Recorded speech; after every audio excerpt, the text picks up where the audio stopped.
Hello everyone and welcome back to my YouTube channel. San Francisco series के नए video में आपका स्वागत है। तो आज हम जा रहे हैं San Francisco city sightseeing tour करने और हमने सोचा ये टूर बस से करना ज़्यादा अच्छा होगा। तो ये है हॉप ऑन हॉप ऑफ बस और इस बस से ये सिटी घूमने का एक बहुत अच्छा डिसीजन रहा। ये हॉप ऑन हॉप ऑफ बस सैन फ्रांसिस्को के 16 मेजर प्लेसेस कवर करते हैं, जैसे चाइना टाउन, फेरी बिल्डिंग और भी कई। हर 15 मिनट में ये बसेस आती जाती रहती हैं, तो जो भी जगह हमें देखना है वो स्टॉप पे उतर के वो जगह घूम के और वापस हम दूसरी बस में अपना टूर कंटिन्यू कर सकते हैं। इसके स्टॉप्स और टिकट इन्फॉर्मेशन सारी इनकी वेबसाइट पे मिल जाएंगी। मैं डिस्क्रिप्शन बॉक्स में लिंक मेंशन कर दूंगी। हमने ये टूर 2 दिन में कवर किया बिकॉज इतने सारे स्पॉट्स, इतनी सारी जगह एक दिन में देखना थोड़ा मुश्किल होता। तो चलिए फिर आज की ये वीडियो की शुरुआत करते हैं।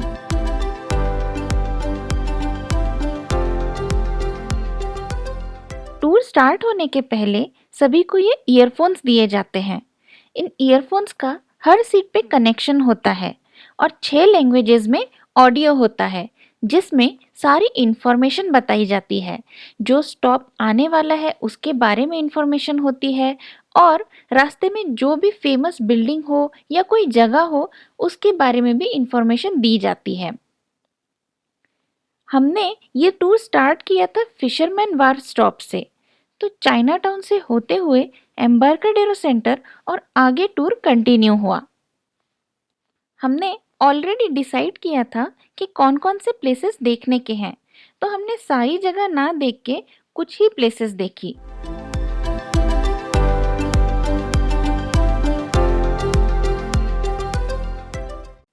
हमने चाइना टाउन और एम्बार्काडेरो सेंटर दोनों ही स्किप किए, लेकिन इन दोनों जगहों के बारे में मैं आपको थोड़ी इन्फॉर्मेशन देना चाहती हूँ। सैन फ्रांसिस्को का ये चाइना टाउन नॉर्थ अमेरिका का सबसे पुराना चाइना टाउन है और एशिया के बाहर सबसे बड़े चाइनीज एनक्लेव में से एक है। यहाँ आपको देखने मिलेगा colourful shops, historic street lights, hanging lanterns, pagoda roofs और यहाँ आपको ऑथेंटिक चाइनीज फूड भी एंजॉय करने मिलेगा।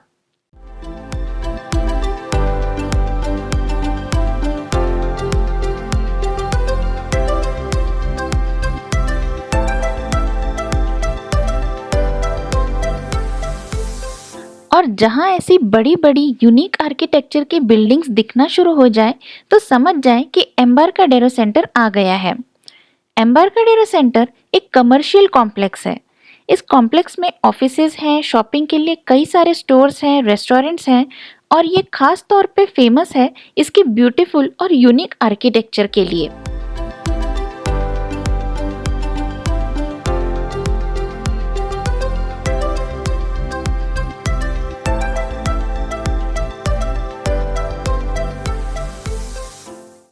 तो हमारा सबसे पहला स्टॉप था फेरी बिल्डिंग। सैन फ्रांसिस्को की ये फेरी बिल्डिंग सैन फ्रांसिस्को बे में जितनी भी फेरीज ट्रैवल करती हैं उनका टर्मिनल है।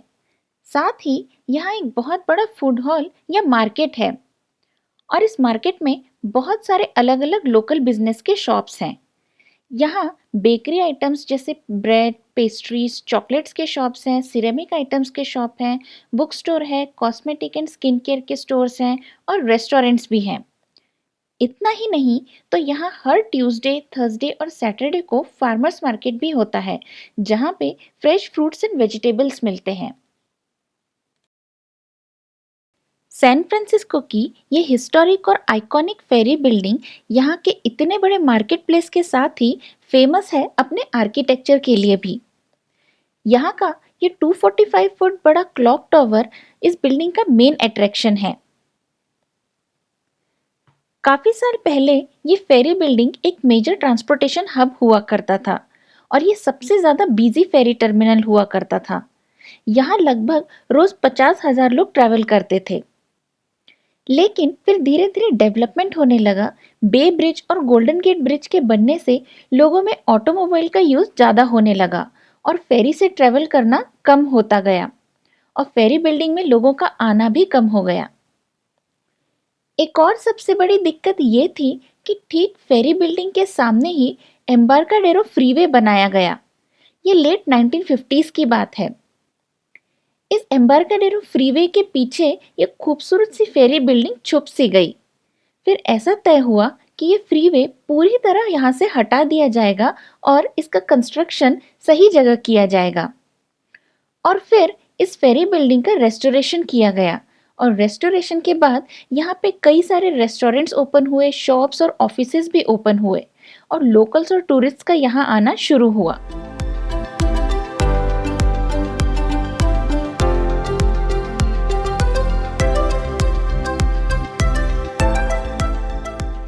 आइकॉनिक फेरी बिल्डिंग देखने के बाद हमने अपना टूर कंटिन्यू किया और हमारी टूर का नेक्स्ट स्टॉप था गोल्डन गेट पार्क और जापानीज गार्डन।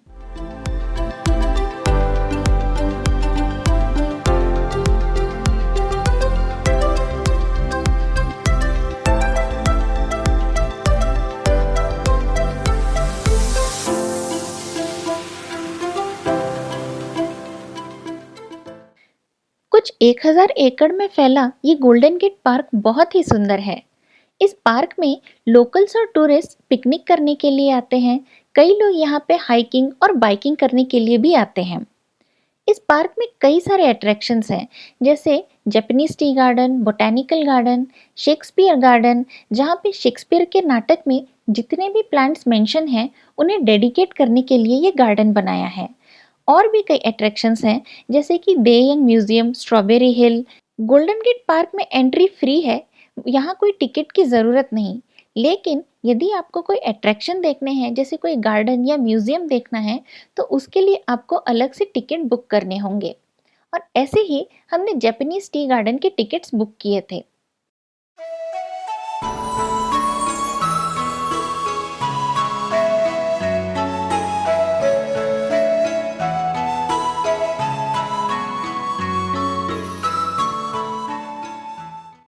जापानीज गार्डन में एंटर करते ही एक अलग ही पीस और शांति महसूस होती है।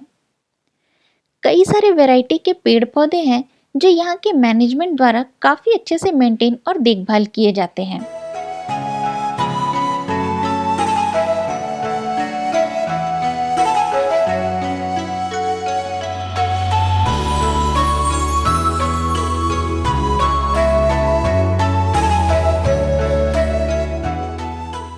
ये जापानीज गार्डन इस तरीके से डिज़ाइन किया है कि यहाँ हमें अलग-अलग स्टाइल और ट्रेडिशन के जापानीज गार्डन का एक मिक्स रिप्रेजेंटेशन देखने को मिलता है। जापानीज गार्डन्स में पानी मतलब तालाब, वाटरफॉल्स और पेड़ पौधों का बहुत इम्पोर्टेंट रोल होता है और इन सभी क्वालिटीज़ को इस गार्डन में बहुत अच्छे से रिप्रेजेंट किया है। और यही सब मिलकर इस जगह की सुंदरता को और भी बढ़ाते हैं और एक पीसफुल सा एटमॉस्फेयर क्रिएट करते हैं। इस गार्डन में हमें ट्रेडिशनल जापानीज लैंडस्केप्स जैसे पगोडा और स्टोन लैंटर्न्स देखने को मिलते हैं।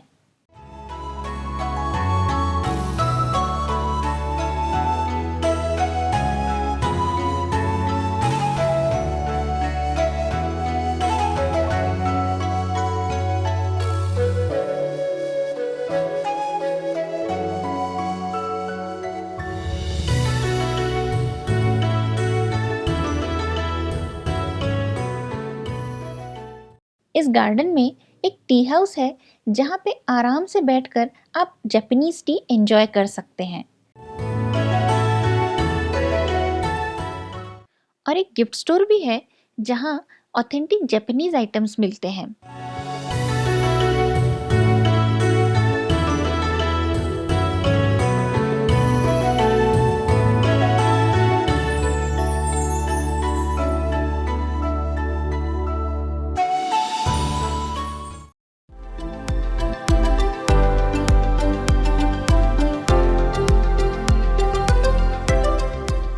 सैन फ्रांसिस्को में ये है दुनिया की सबसे टेढ़ी सड़क, क्रिकेटेस्ट स्ट्रीट इन द वर्ल्ड, जिसका नाम है लोम्बार्ड स्ट्रीट।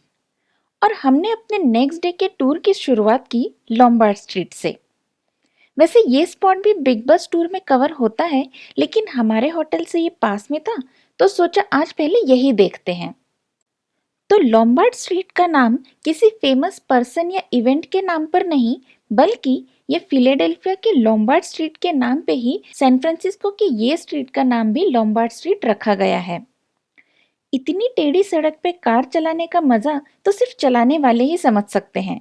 लेकिन क्या आप जानते हैं कि ये इतनी टेढ़ी और इतने कर्व्स वाला रोड क्यों बनाया है? तो ये सड़क एक हिल पे होने के कारण बहुत ज़्यादा स्टीप है और ऐसी ढलान पे कार चलाना बहुत ज़्यादा मुश्किल होता था। तो लोगों की सेफ्टी के लिए इसमें कई सारे टर्न्स बनाए गए। टोटल इस सड़क पे 8 टर्न्स हैं। इन टर्न्स और कर्व से कार धीरे धीरे जाती है, जो कि सभी के लिए सेफ है। और ये idea property owner Karl Henry ने सुझाया था।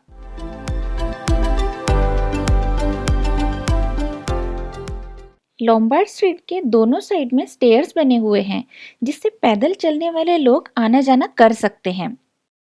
इस स्ट्रीट को और भी ज्यादा सुंदर बनाते हैं यहाँ लगे ये सुंदर सुंदर फूलों के पेड़। वैसे लॉम्बार्ड स्ट्रीट को जरूर कहा जाता है most crookedest street in the world, लेकिन इससे भी ज्यादा टर्न्स और कर्व्स वाली एक स्ट्रीट है जिसका नाम है वर्मोंट स्ट्रीट। वो भी सैन फ्रांसिस्को में ही है, लेकिन लॉम्बार्ड स्ट्रीट ही सबसे ज्यादा फेमस है।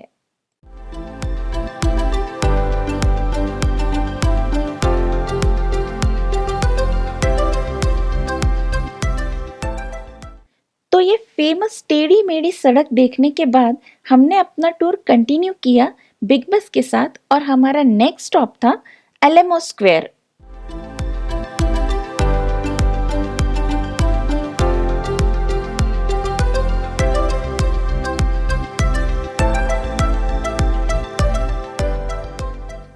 अगर आपने कभी मूवीज में या किसी अमेरिकन टीवी शोज में या पोस्टकार्ड्स में ये कलरफुल से क्यूट से घर देखे होंगे, तो वो है सैन फ्रांसिस्को के एलेमो स्क्वायर पार्क के सबसे फेमस घर, जिन्हें पेंटेड लेडीज या 7 सिस्टर्स या पोस्टकार्ड रो के नाम से जाना जाता है।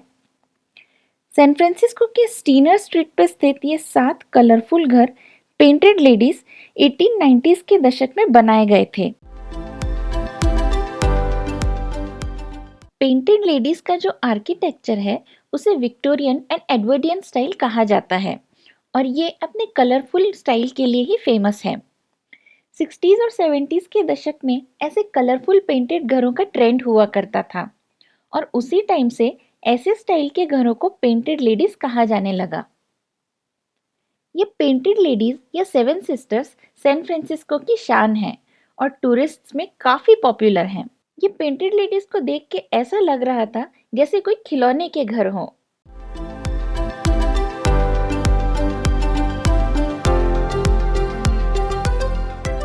और इन पेंटेड लेडीज के ठीक सामने है एलेमो स्क्वायर पार्क, और इस पार्क की वाइब तो आप देख ही सकते हैं।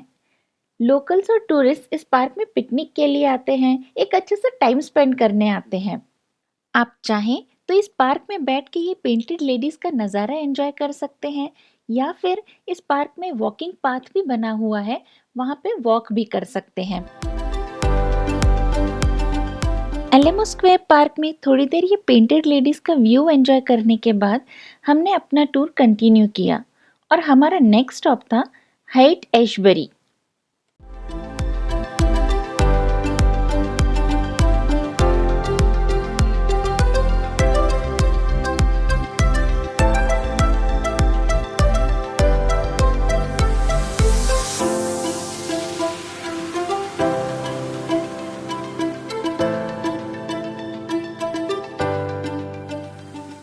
सैन फ्रांसिस्को का सबसे कलरफुल, आर्टसी और फंकी फैशन से भरा हुआ एरिया जो है हेट एशबरी, जहां हमें देखने मिलते हैं विक्टोरियन आर्किटेक्चर के बिल्डिंग्स, विंटेज शॉप्स, और जगह जगह देखने मिलेंगे colourful funky street arts. Overall एक हैप्पी और एक कलरफुल वाइब्स देने वाली जगह।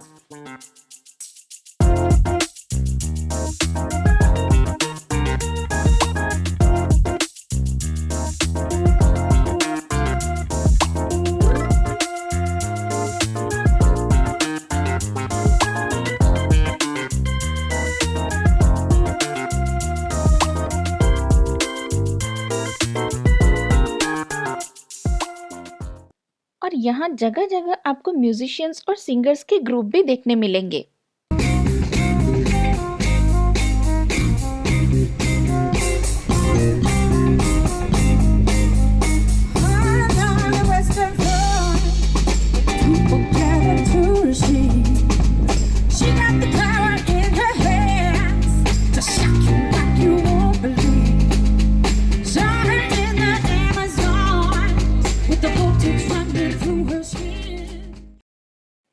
हेट एंड एशबरी का नाम सैन फ्रांसिस्को के दो लीडर्स के नाम पर रखा गया है, जिनका नाम था हेनरी हेट और San Francisco board of supervisors के मेंबर मनरो एशबरी।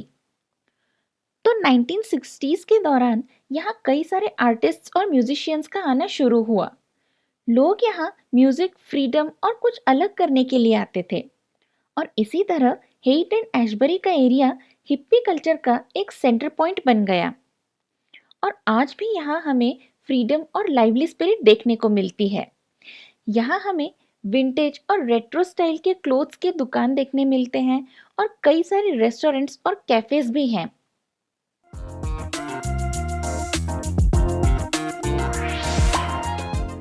और ऐसी एक शॉप थी लव ऑफ गणेशा।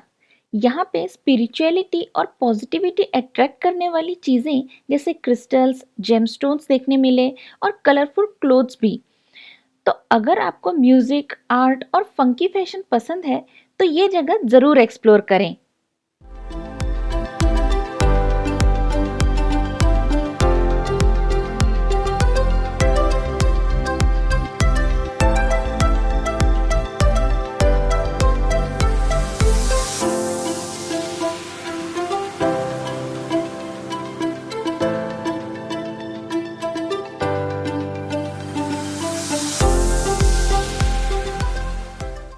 और अब बारी थी उस जगह की जिसका मुझे सबसे ज़्यादा इंतज़ार था और जिसे देखने के लिए मैं सबसे ज़्यादा एक्साइटेड थी। सैन फ्रांसिस्को का iconic the golden gate bridge. और ये था हमारे सैन फ्रांसिस्को टूर का लास्ट स्टॉप।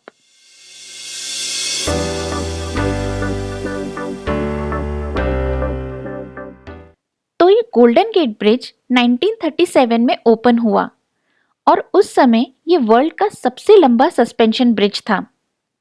ये गोल्डन गेट ब्रिज 1.7 माइल्स लंबा है और इसमें 746 फीट ऊंचे दो टॉवर्स हैं, जिनके बीच की दूरी 4200 फीट है। और ये ब्रिज सैन फ्रांसिस्को को मरीन काउंटी से कनेक्ट करता है। ये ब्रिज गोल्डन गेट स्ट्रेट पर बना है, जिसका अर्थ है जल संधि। ये वो जगह है जहां पैसिफिक ओशन और सैन फ्रांसिस्को बे मिलते हैं और इसी स्ट्रेट के नाम पर इस ब्रिज का नाम गोल्डन गेट रखा गया है। इस ब्रिज का जो ऑरेंज रेड कलर है उसे कहते हैं इंटरनेशनल ऑरेंज। पहले प्लान ऐसा था कि ब्रिज को ग्रे या सिल्वर कलर दिया जाएगा, लेकिन ये ब्राइट ऑरेंज कलर कोहरे में इजीली दिखाई देता था, इसलिए चूज किया गया और आज ये कलर इस ब्रिज की पहचान बन चुका है। इतने बड़े और लंबे ब्रिज को बनाना कोई आसान काम तो नहीं था। इतने गहरे पानी में, इतनी तेज लहरों में और तेज हवा की वजह से लोग कहते थे कि यह ब्रिज बनाना पॉसिबल ही नहीं है। और लोगों को ये लगता था कि सैन फ्रांसिस्को बे और मरीन काउंटी के बीच ट्रैवल करने का सिर्फ एक ही तरीका है और वो है फेरी से। लेकिन चीफ इंजीनियर जोसेफ स्ट्रॉस ने इस प्रोजेक्ट को लीड किया और 4 साल के अंदर ब्रिज कंप्लीट हो गया।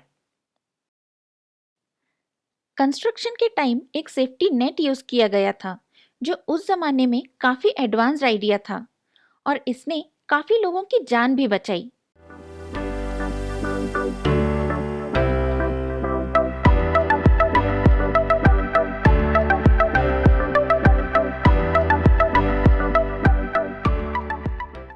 इस ब्रिज का best view north vista point से मिलता है। यहाँ से आपको पूरा golden gate bridge, San Francisco skyline और बे एरिया का एक अमेजिंग व्यू मिलता है। यहाँ से एल्केट्राज आइलैंड, एंजल आइलैंड और कभी-कभी बे ब्रिज भी देख सकते हैं और अगर मौसम साफ हो तो पूरा सैन फ्रांसिस्को सिटी स्काईलाइन भी क्लियरली दिखाई देता है। फोटोग्राफर्स, टूरिस्ट और इवन लोकल्स के लिए भी नॉर्थ विस्टा पॉइंट काफी पॉपुलर स्पॉट है।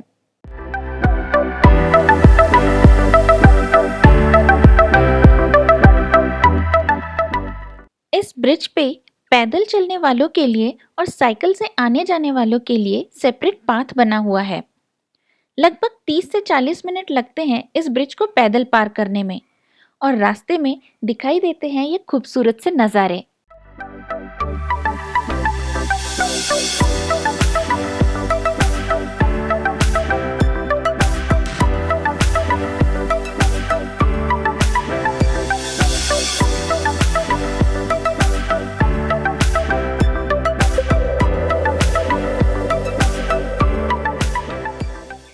यहाँ की वाइब काफी पीसफुल है, मैजिकल है। हवा चल रही होती है, लोग फोटोज ले रहे होते हैं, कुछ लोग बस व्यू एंजॉय करते हैं। चाहे आप यहाँ पहली बार आए हो या दूसरी बार या 10वीं बार, ये जगह कभी बोरिंग नहीं होती। तो कुछ ऐसा रहा हमारा सैन फ्रांसिस्को में ये खूबसूरत सा सफर। आई होप आपको ये वीडियो पसंद आई हो और सैन फ्रांसिस्को की ये सीरीज पसंद आई हो। मैं आपसे मिलती हूँ अगले वीडियो में। तब तक के लिए बाय बाय।